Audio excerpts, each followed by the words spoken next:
Hello students, Ram Ram, हर हर महादेव, जय माता दी। Hope आप लोग मेरे वीडियो को देख रहे होंगे, एंजॉय कर रहे होंगे और आपको चीज़ें भी क्लियर होते जा रही होगी। तो आज फिर से क्लास 9 के लिए एक इम्पॉर्टेंट चैप्टर है हमारा सिविक्स का, हमारा डेमोक्रेटिक राइट। तो डेमोक्रेटिक राइट जो हमें मिलता है, जिसको हम लोग लोकतंत्र अधिकार भी कह सकते हैं।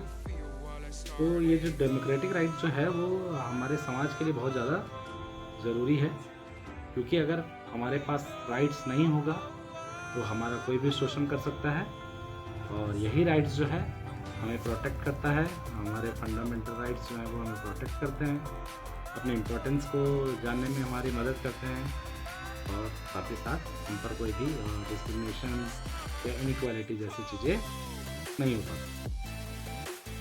तो सबसे पहले हम लोग बात करते हैं कि ये सब डेमोक्रेटिक राइट हमें मिला है हमारे इंडियन कॉन्स्टिट्यूशन की मदद से, और बाकी के देश में भी जो डेमोक्रेटिक राइट्स दिए गए हैं वो वहाँ के कॉन्स्टिट्यूशन के अकॉर्डिंग दिए गए हैं।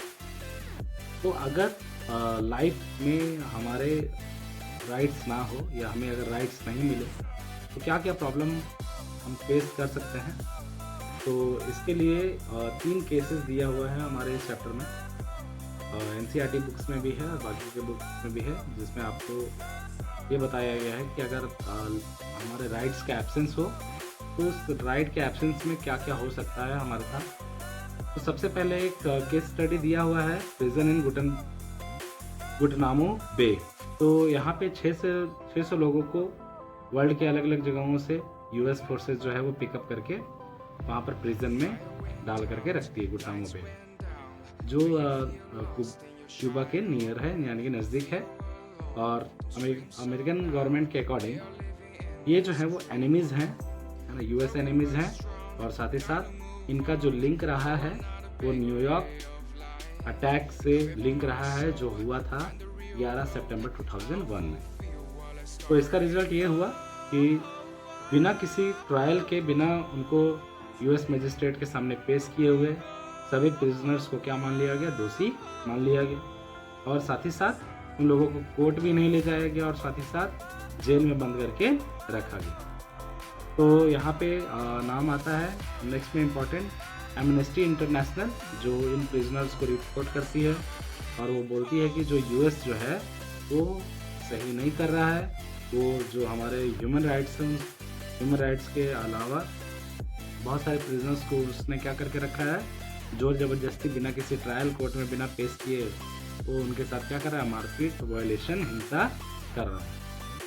तो UN लॉ के अकॉर्डिंग ऐसा करना गलत है। अगर आप जितने भी इंटरनेशनल टेरिटरीज है, यानी कि जो देश, हर एक देश एक दूसरे के साथ अच्छा संबंध बनाने के लिए, है ना, ऐसा अगर करते हैं तो बहुत गलत बात है। तो यही इसमें बताया गया है कि कैसे अगर कोई भी सरकार जो है या कोई भी कंट्री है तो अगर इस प्रकार से करती है तो ये भी कहीं ना कहीं हमारे राइट्स का शोषण है। तो ये केस हुआ गुंटानामो बे का, और दूसरा केस आता हमारा सऊदी अरबिया। तो सऊदी अरबिया में वहाँ की जो गवर्नमेंट जो थी, वहाँ पे चलता था हेरेडिटरी। वहाँ पर जैसे कि वंशानुगत, एक राजा का बेटा ही राजा बनेगा।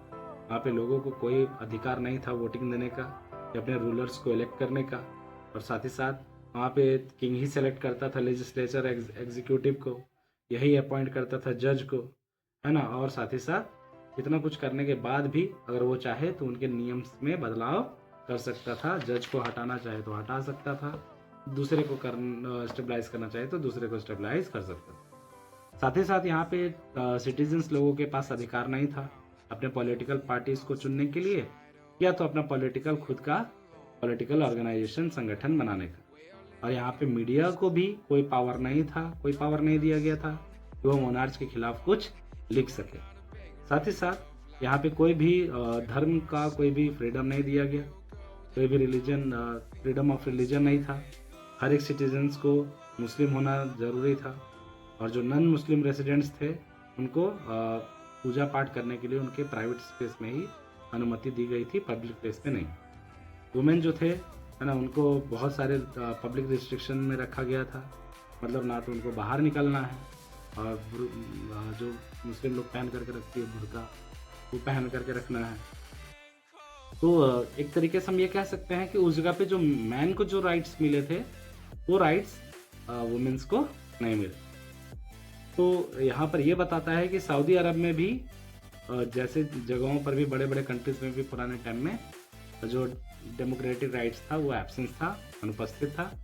नेक्स्ट में हम लोग बात करते हैं एक इथनिक मैसेकर जो कोसोवो में हुआ था। तो यहाँ पे यहाँ पे 2 ग्रुप्स के बारे में बात आएगा, एक एथनिक माइनॉरिटीज ग्रुप, और नेक्स्ट में हम लोग देखेंगे चैप्टर में क्या है। तो यूगोस्लेविया सर्ब्स यहाँ पे मेजोरिटी में थे, है ना, सर्ब्स मेजोरिटी में थे और अल्बान्स जो थे वो माइनॉरिटी में थे। तो यहाँ पे जो डेमोक्रेटिक इलेक्टेड लीडर था सुलोबाडन, वो चाहते थे क्या कि हम देश पर क्या करके रखें, दबदबा बना करके रखें।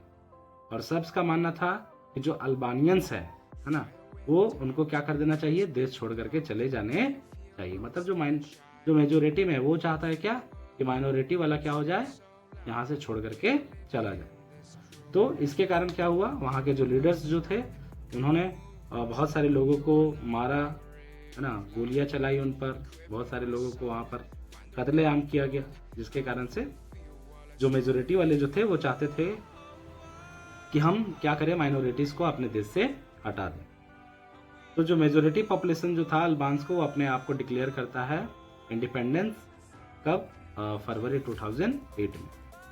अब हम लोग बात करते हैं right in a democracy. Democracy में हर एक आदमी के पास क्या है, अपना अलग अलग राइट्स है, चाहे वो गरीब हो, चाहे वो अमीर हो, चाहे वो मेजोरिटी में हो, चाहे वो माइनॉरिटी में हो, सबको क्या मिला है, एक समान अधिकार मिला है।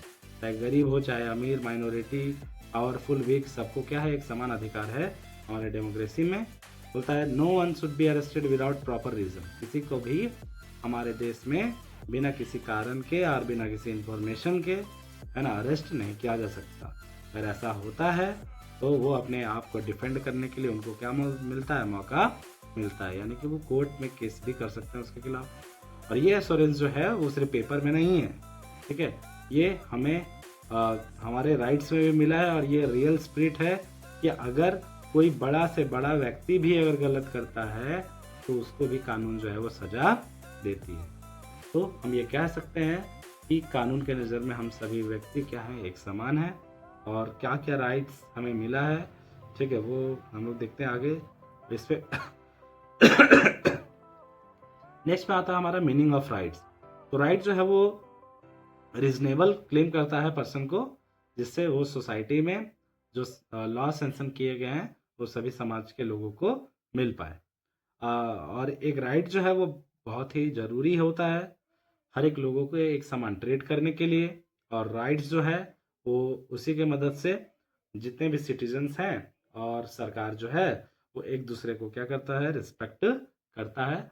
और हर एक व्यक्ति या हर एक सरकार कहाँ जा सकता है, कोर्ट जा सकता है, अगर उसके साथ कोई भी गलत व्यवहार किया जाए या अगर उसके राइट्स को छीनने का प्रयास किया जाए। तो नेक्स्ट हम लोग बात करेंगे नीड ऑफ राइट्स, हमें राइट्स की आवश्यकता क्यों है।